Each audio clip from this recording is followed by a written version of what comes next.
whatever she learned in 11 years, whatever she understood the problems of all the women, so she is explaining it along with the solutions and making a YouTube video and releasing it like so that all can be benefited from it. And whenever someone asks in our members, like we are always distributing her YouTube channel so that like most of the solutions you can find in that channel for all the women related problems. So such a wonderful doctor here. We are proud to welcome her. So I request Dinesh Koda to please welcome her.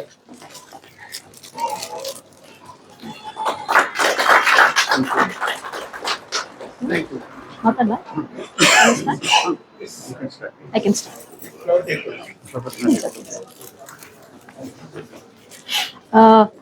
Good morning, everybody. Ellarigu namaskara. Respected chief guest, KSP president, committee members, my dear friends and colleagues, and all respected donors. Warm good morning to all of you. May I know how many of you don't understand Kannada? I think all of you understand. Few of you are there. Sir, let me start this with a simple question, but yet a thought-provoking question. What is the purpose of life? Can anybody tell what is the purpose of life? I think everybody will have their own answers, but according to our dharma, to help others is our purpose of life. If you help somebody who is in trouble, if you can share somebody's pain, if you can make a difference in somebody's life, if you can bring smile on somebody's face, that is the moment your life becomes more meaningful. And blood donation is such a noble act.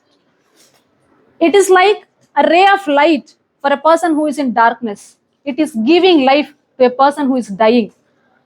Few droplets of blood which you give can create ocean of happiness in somebody's life somewhere which even you don't know.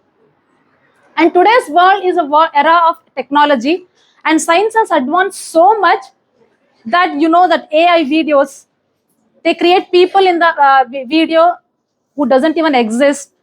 They make them speak, they make them do some activities, and it becomes so difficult to differentiate what is real and what is created.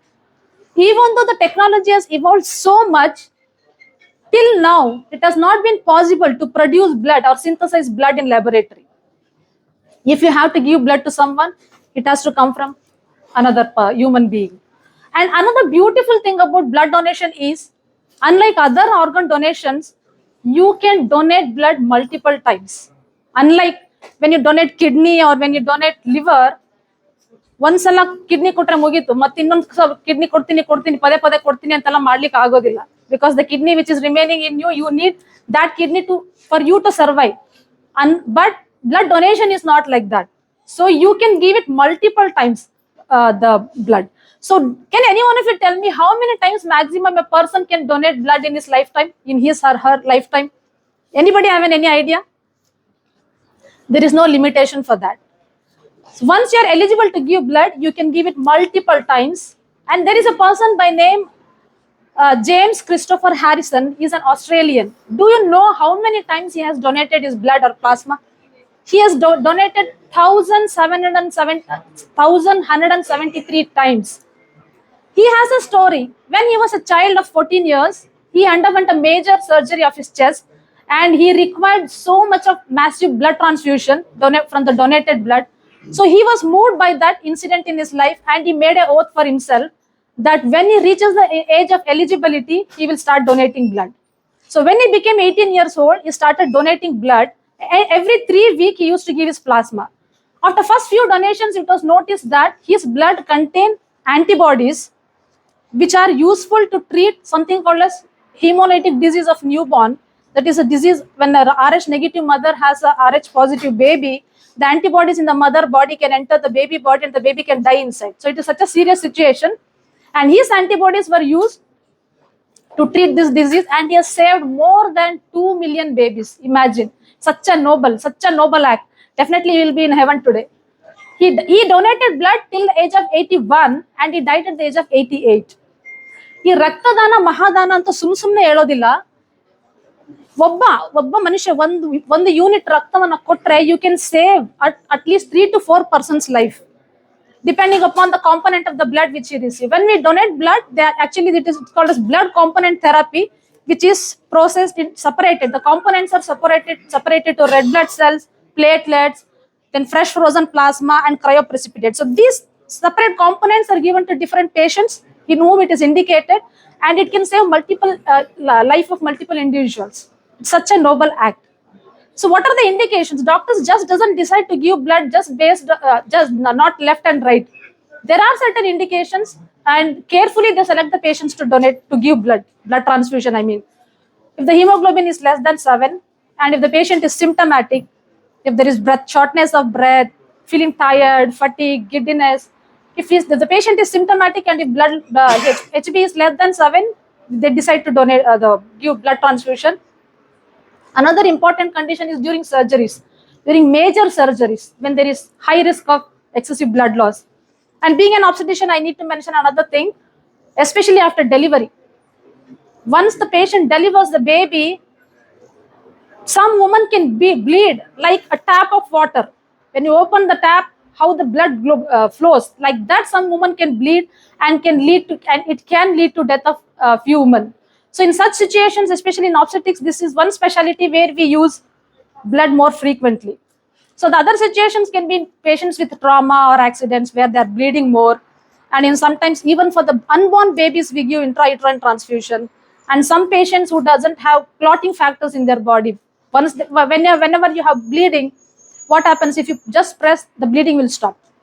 But there are certain diseases where there are no clotting factors and the patients will bleed continuously. So these are some patients who need multiple blood transfusions in their life. So before giving blood, we all know that we do grouping and cross matching. We have to find out what is the blood group of the patient. It can be A or B or AB or O, depending upon the antigens which are present. But there is certain situation where there is no time for this cross matching. If it's such a severe condition in which in minutes patient can die. In such situation, emergency situations, they can give what is called as O negative. So O negative, the person who has O negative is called as universal donor, and such blood can be given in certain limited situations to save life. There are certain misconceptions about blood transfusion. Everybody knows all this grouping, all those things, so I don't want to talk about that. Certain misconceptions I just want to clear. Some patients may think that when blood is transfused from a donor to a recipient, there may be permanent mixing of the blood in the body, which is actually wrong. Once the blood, even without blood transfusion, in our own body, the blood cells which are produced, after few months, after few days, they will die and the new blood is generated. Same thing happens with the donor blood also. When we give the blood to a recipient, the donor's blood does its duty, does it work, and it gets destroyed after few days or after few weeks. So there is no permanent mixing of blood of a donor and the recipient. So other thing is, some people may think that when a donor's blood is given to a recipient, the person who has received the blood may start thinking like the donor, may start act like donor, may start behave like donor, which is actually not correct. Those things can happen only in Bollywood movies, where the hero will die, the heart is given to the another recipient, another hero. When he sees the heroine, he'll start having all the feelings. So all these are possible only in real life. That is not possible in real life. And some patients may think that when they give blood repeatedly, they may feel weak, which is actually not correct. Only if they fit the criteria, only and if their hemoglobin levels are good, we will take their blood. So what happens is, once you give the blood, there is the fluid volume in the body is replenished within 24 to 48 hours, and the hemoglobin comes back to normal within 3 to 4 weeks. So there is no need to think that the person who is giving blood repeatedly can become weak. This is wrong. Another thing I want to clarify is, can a woman give blood? Definitely a woman can give blood just like a man, but there are certain limitations. She cannot give blood during pregnancy, she cannot give blood during delivery, and 6 weeks up to after delivery she cannot give blood, and whenever she's breastfeeding she cannot give blood. So these are the only limitations. Otherwise, even if she's having periods, if she's menstruating, even then she can give blood, provided she is feeling normal, she is feeling okay, she is feeling healthy. So menstruation is not a contraindication for blood transfusion. Okay, so in the Hamad, according to Hamad guidelines, the criteria are like, there is a age limit in which they can give blood. person has to be at least 18 years and they can give blood till 65 years age. And the hemoglobin for a man should be up, the lower limit should be 13, and for a woman it is 12.5. And the person should weigh at least more than 50 kilos. And their pulse, blood pressure, everything should be normal. Sometimes when they come to the hospital, when they see the needle, they get panicked, their blood pressure shoots up, their pulse may rise up. In such situations, they will not take. Otherwise, and if there are no infections or anything, they can donate blood. So when they come, they'll ask few series of questions just to make sure that everything is fine and if everything is safe to take blood from that person. There should not be hepatitis, there should not be HIV, there should not be malaria, there should not be recent history of travel, there should not be recent history of tattooing, all those things. So when everything is cleared, then they will take the blood and it's just a small prick and the process is completed in 10 to 15 minutes.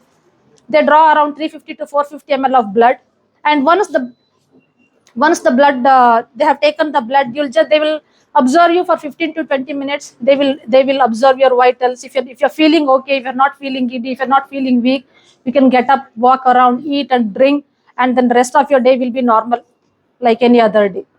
But the things you have to take care after blood donation is you need to eat healthy food, take good amount of fluid so that the blood volume is replenished, and eat iron-rich foods. So these are the only things. So blood donation is actually a safe, simple, easy, and quick procedure. But blood transfusion is not always safe. So we always decide very carefully which person needs blood. So please remember, the most happiest person in the world is not somebody who gets more, it is somebody who gives more. So give blood, give the gift of life. Thank you so much. And one more life lesson I just want to share with you all through this blood donation and blood transfusion is, the person who is donating blood, he doesn't know where his blood is going, to which person it is going, whether it is going to a male or female or educated, uneducated. He doesn't know. It is just going to another human being. And the recipient who is taking blood in that emergency situation, he doesn't know from where that blood is coming, whether it is from a male or female or educated, uneducated, rich, poor, politician, non-politician. Nothing matters. Only what matters is this blood from human goes to another human. That's the only thing which matters, with the little restrictions of blood grouping and cross-matching. That's all. So as human beings, we should learn to respect every human being. It should not be based on caste, color, creed, nationality, position, occupation, salary, nothing. Thank you so much.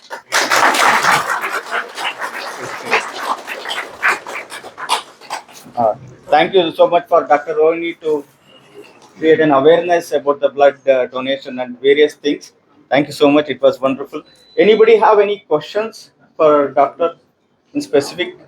Benefits of donors, those who are donating blood, what are the benefits? It can prevent a heart attack, stroke, viscosity. No. That is maybe in certain situations, something called as hemosiderosis. There is a condition called as hemosiderosis in which they have the ability to produce too much of hemoglobin, too much of blood. Only in such patients, blood donation is a treatment for them, not for other for the people only. I am advising my patients to go for this more than 16 hemoglobin. I am advising my patients to go and donate blood. Yeah, that's more than 60. Okay, that's nice to know, sir. Because everybody should donate, though because of that one, the benefits of donating blood, donor again, it can reduce the heart attack. More than lipids, heart attack, it can prevent heart attack, stroke, prevent infections also. Okay. So, but the hemoglobin. But I am advising my patients. More than I don't know about the evidence regarding that, sir. Hemoglobin more than 16. More than 16. Donors also going to get benefit. All should donate blood every year. Donate blood. Yeah. Here, every 3 months, the new blood is coming. Here, skin and hair also. Every skin every month we are getting new one. Like that, even kidney, heart, all the systems. Every system will produce life and will become new man. I just want to add one thing. Hemoglobin more than 16 maybe we may find in men, but as an obstetrician in a woman, I've never seen anybody who has hemoglobin more than 15 also. So it may be suitable for a man, sir. Yeah. Because there are many Yeah, we'll discuss. Exactly. You should donate even the females. Correct. Males, they are not, they menstruate, they are losing the blood. Correct. Okay. But the men, they're not. They have to let out the blood in some way. Yes. Every month, every year, donate blood every That's very good, Up to actually. 18 years. Okay, doctor. Thank you so much.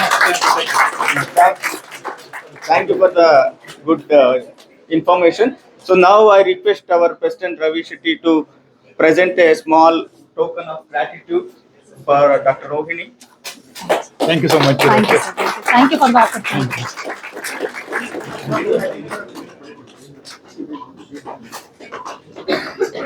Thank you. ಇಲ್ಲ ಮತ್ತೆ ಪರವಾಗಿಲ್ಲ. Thank you, sir. ಇದು ಮತ್ತೆ ಕೊಡಿ ಇದ್ರ ಜೊತೆ. ಆಯ್ತಾ